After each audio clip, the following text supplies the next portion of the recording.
Hello guys, commerce വ്ലോഗ്സിൻ്റെ പുതിയൊരു ക്ലാസ്സിലേക്ക് സ്വാഗതം. നമ്മളിന്ന് ഡിസ്കസ് ചെയ്യുന്നത് മെറ്റീരിയൽ വേരിയൻസിലെ മെറ്റീരിയൽ യൂസേജ് വേരിയൻസ് ആണ്. ഈ മെറ്റീരിയൽ പ്രൈസ് വേരിയൻസും മെറ്റീരിയൽ യൂസേജ് വേരിയൻസും കൂടി ആഡ് ചെയ്യുന്നതാണ് മെറ്റീരിയൽ കോസ്റ്റ് വേരിയൻസ്. അതിലെ മെറ്റീരിയൽ യൂസേജ് വേരിയൻസിൽ എന്ന് പറയുന്നത് മെറ്റീരിയൽ മിക്സ് വേരിയൻസും മെറ്റീരിയൽ ഈൽഡ് വേരിയൻസും കൂടി ആഡ് ചെയ്യുന്നതാണ്. സോ നമ്മൾ എല്ലാം ഇന്ന് ഡിസ്കസ് ചെയ്യുന്നില്ല. മെറ്റീരിയൽ യൂസേജ് വേരിയൻസിൻ്റെ കാൽക്കുലേഷൻ മാത്രമാണ്, സിമ്പിളായിട്ടുള്ള സിംഗിൾ കാൽക്കുലേഷൻ മാത്രമാണ് ഡിസ്കസ് ചെയ്യുന്നത്. പേര് സൂചിപ്പിക്കുന്നത് പോലെ തന്നെ മെറ്റീരിയൽ യൂസേജ് വേരിയൻസ് എത്രത്തോളം റോ മെറ്റീരിയൽസ് നമ്മൾ ഒരു യൂണിറ്റ് പ്രൊഡക്റ്റ് ഉണ്ടാക്കാൻ വേണ്ടി ഉപയോഗിക്കുന്നു, അതിൽ വരുന്ന വേരിയൻസ് ആണ് ഇവിടെ മെഷർ ചെയ്യുന്നത്.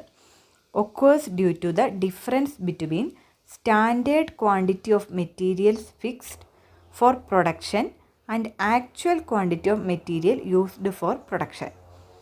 ഇപ്പം 1 കിലോ റോ മെറ്റീരിയൽ വെച്ച് 100 യൂണിറ്റ് പ്രൊഡക്റ്റ് ഉണ്ടാക്കാമെന്നായിരുന്നു നമ്മൾ ഫിക്സ് ചെയ്തിരുന്നത്.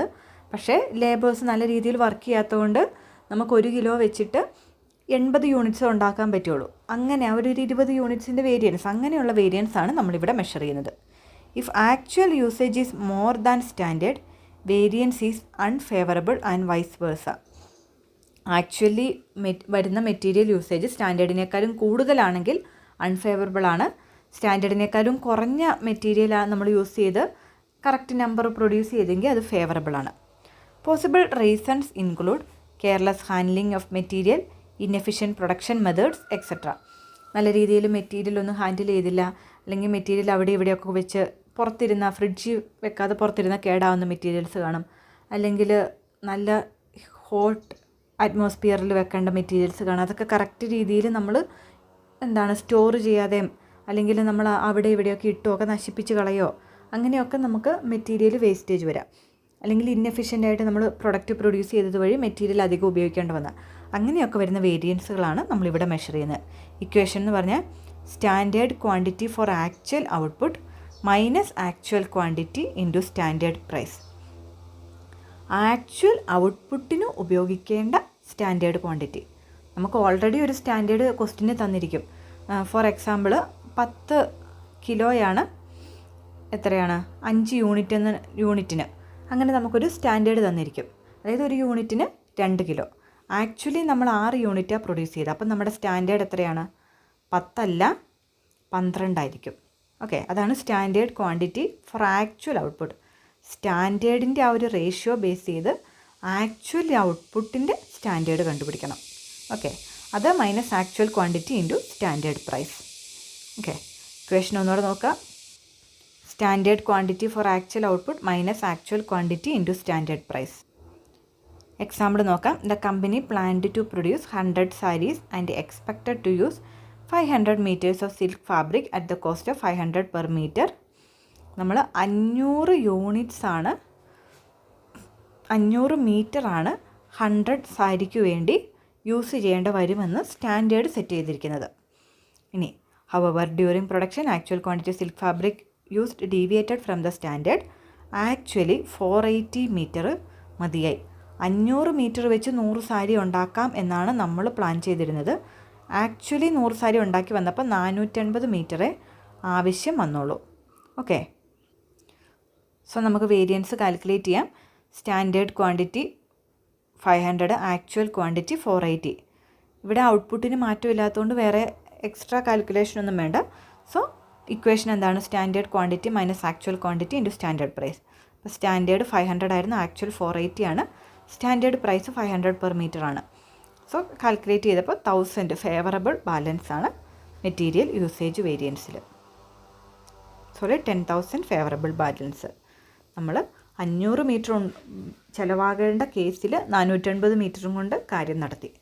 സോ 10,000 റുപ്പീസ് നമുക്ക് ലാഭമായി. ക്വസ്റ്റ്യൻ സോൾവ് ചെയ്യാം. മെറ്റീരിയൽ കോസ്റ്റ് വേരിയൻസിൻ്റെ അതേ ക്വസ്റ്റ്യനാണ്. നമ്മൾ 100 പീസസിൽ എക്സ് എന്ന് പറയുന്ന യൂണിറ്റ് പ്രൊഡ്യൂസ് ചെയ്യുവാണ്. എക്സ് എന്ന് പറയുന്ന പ്രൊഡക്റ്റ് 100 യൂണിറ്റ്സ് പ്രൊഡ്യൂസ് ചെയ്യുകയാണ്. Okay, direct material 50 കിലോയാണ്, 80 per K G ആണ് അതിൻ്റെ സ്റ്റാൻഡേർഡ് പ്രൈസ്. ഓക്കെ, അപ്പോൾ ഇവിടുത്തെ നമ്മുടെ സ്റ്റാൻഡേർഡ് എന്താണ്?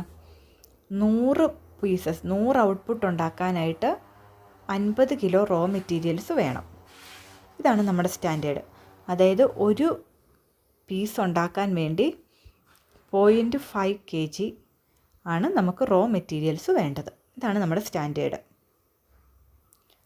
ഇനി ആക്ച്വലി നമുക്ക് ചിലവായ ക്വാണ്ടിറ്റി തന്നിട്ടുണ്ട്. എയുടെ കേസിൽ 50 തന്നെയാണ്, ബി 52, സി 48. ഓക്കെ.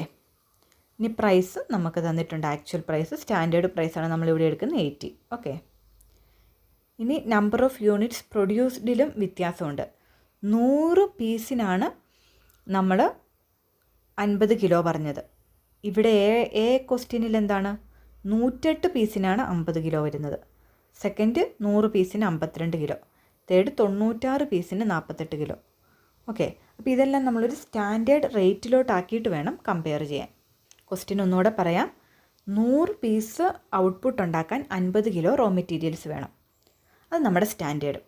ആക്ച്വലി വന്നപ്പോൾ എ എന്ന് പറയുന്ന ക്വസ്റ്റ്യനിൽ 108 കിലോ ഉണ്ടാക്കാൻ 50 യൂണിറ്റ്, ബിയിൽ 100 കിലോ ഉണ്ടാക്കാൻ 52 യൂണിറ്റ്, സിയിൽ 96 കിലോ ഉണ്ടാക്കാൻ 48 യൂണിറ്റ്. ഓക്കെ.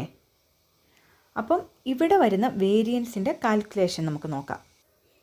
ഫസ്റ്റ് തന്നെ എല്ലാത്തിനെയും സ്റ്റാൻഡേർഡിലോട്ടാക്കാൻ വേണ്ടി നമ്മുടെ സ്റ്റാൻഡേർഡ് നമുക്കറിയാം. 100 യൂണിറ്റിന് 50 കിലോ, 50/100 ആണ് സ്റ്റാൻഡേർഡ്. ഓക്കെ. അതായത് 0.5 ആണ് നമ്മുടെ സ്റ്റാൻഡേർഡ്. 100 യൂണിറ്റ് ഉണ്ടാക്കണമെങ്കിൽ 50 കിലോ വേണം. അപ്പം 108 യൂണിറ്റ് ഉണ്ടാക്കണമെങ്കിലോ 52. അതാണ് നമ്മുടെ സ്റ്റാൻഡേർഡ്. ഓക്കെ. 52 അല്ല, 54. ഇതാണ് നമ്മുടെ സ്റ്റാൻഡേർഡ്. ആക്ച്വലി നമുക്ക് എത്രയാണ് ചിലവായത്? ആക്ച്വലി നമുക്ക് ചിലവായത് 50 കിലോ റോ മെറ്റീരിയൽസ് ആണ്. Okay. 54 minus 50 into standard price 80. So 4 × 80 320 favourable balance ആണ്. ഓക്കെ. അതാണ് എ ക്വസ്റ്റ്യൻ. ഓക്കെ.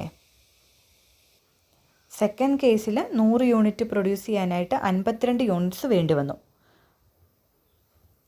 സോ നമ്മുടെ സ്റ്റാൻഡേർഡ് 50/100. ഇവിടെ യൂണിറ്റ്സ് ഔട്ട്പുട്ട് വ്യത്യാസമില്ലാത്തതുകൊണ്ട് ഇത് ചെയ്തില്ലെങ്കിലും കുഴപ്പമില്ല. 50/100 × 100. അപ്പോൾ 50 ആയിരുന്നു നമ്മുടെ സ്റ്റാൻഡേർഡ്. നമുക്ക് എത്ര യൂണിറ്റ്സ് വേണ്ടി വന്നു? ആക്ച്വലി 52. അപ്പോൾ 50 - 52 × 80 മൈനസ് 160 അൺഫേവറബിൾ ബാലൻസ് ആണ്. നമ്മൾ 2 യൂണിറ്റ്സ് അധികം ഉപയോഗിക്കേണ്ടതായിട്ട് വന്നു. സോ 2 യൂണിറ്റ്സിൻ്റെ ഇൻറ്റു സ്റ്റാൻഡേർഡ് പ്രൈസ് ചെയ്തപ്പോൾ 2 × 80 160 അൺഫേവറബിൾ ബാലൻസ് വന്നു. ഇനി സി നോക്കുവാണെങ്കിൽ 96 യൂണിറ്റ്സിന് 48 ആണ് റോ മെറ്റീരിയൽസ്. സോ നമ്മൾ സ്റ്റാൻഡേർഡിലോട്ട് മാറ്റണം. അപ്പോൾ സ്റ്റാൻഡേർഡ് നമുക്കറിയാം 50/100 ഇൻറ്റു ആക്ച്വൽ ഔട്ട്പുട്ട് എത്രയാണ്? 96. ഇതാണ് standard quantity for actual output. Okay. Minus actual quantity 48 into 80. Okay. അപ്പോൾ 50/100 ഇൻറ്റു 96 ചെയ്യുമ്പോൾ നമുക്ക് 48 കിട്ടും. ആക്ച്വലി നമ്മൾ യൂസ് ചെയ്തതും 48 തന്നെയാണ്. So 48 - 48 × 100 0, no variance. Okay. Into 100 അല്ല, സോറി, ഇൻറ്റു 80 0, നോ വേരിയൻസ് ആണ്. എല്ലാവർക്കും ക്ലിയർ ആയെന്ന് വിശ്വസിക്കുന്നു. മെറ്റീരിയൽ യൂസേജ് എന്ന് വെച്ചാൽ standard quantity for actual output. Actual ഔട്ട്പുട്ടിൻ്റെ സ്റ്റാൻഡേർഡ് ക്വാണ്ടിറ്റി നമുക്ക് 50/100 അങ്ങനെ ഒരു റേഷ്യോയിൽ ഏത് ക്വസ്റ്റ്യനിലും കാണും. അത് ഇൻറ്റു ആക്ച്വൽ ഔട്ട്പുട്ട് ചെയ്യുമ്പോൾ നമുക്ക് standard quantity for actual output ചെയ്യും. അത് മൈനസ് ആക്ച്വൽ ക്വാണ്ടിറ്റി ക്വസ്റ്റ്യനിൽ തന്നിരിക്കും. ഓക്കെ. ഇവിടെ നമുക്ക് വേരിയൻസ് ഉണ്ടോ എന്ന് നോക്കണം. ഓക്കെ. ഫസ്റ്റ് കേസിൽ ഇവിടെ നമുക്ക് ഫേവറബിൾ ആയിട്ട്, അതായത് ആക്ച്വലി നമുക്ക് 54 യൂണിറ്റ്സ് വേണമായിരുന്നു. പക്ഷേ നമ്മൾ 50 കിലോ വെച്ച് ഒതുക്കി. സോ 4 കിലോ എന്ന് പറയുന്നത് ലാഭമാണ്. സെക്കൻഡ് കേസിലോ 50 കിലോ മതിയായിരുന്നു, പക്ഷേ 52 കിലോ നമ്മൾ യൂസ് ചെയ്തു. 2 കിലോ നഷ്ടമാണ്. തേർഡ് കേസിലോ നമുക്ക് 48 കിലോയാണ് വേണ്ടിയത്, 48 കിലോ തന്നെ നമ്മൾ യൂസ് ചെയ്തു. 0, നോ വേരിയൻസ് ആണ്. ഓക്കെ. അപ്പോൾ എന്തെങ്കിലും ഡൗട്ട്സ് ഉണ്ടെങ്കിൽ കമൻറ്റ് ചെയ്യുക. ഇതാണ് മെറ്റീരിയൽ യൂസ് വേരിയൻസ്. നമ്മൾ റോ മെറ്റീരിയൽസ് യൂസ് ചെയ്യുന്നതിൽ വരുന്ന വേരിയൻസ് ആണ് ഇവിടെ മെഷർ ചെയ്യുന്നത്. Thanks for watching.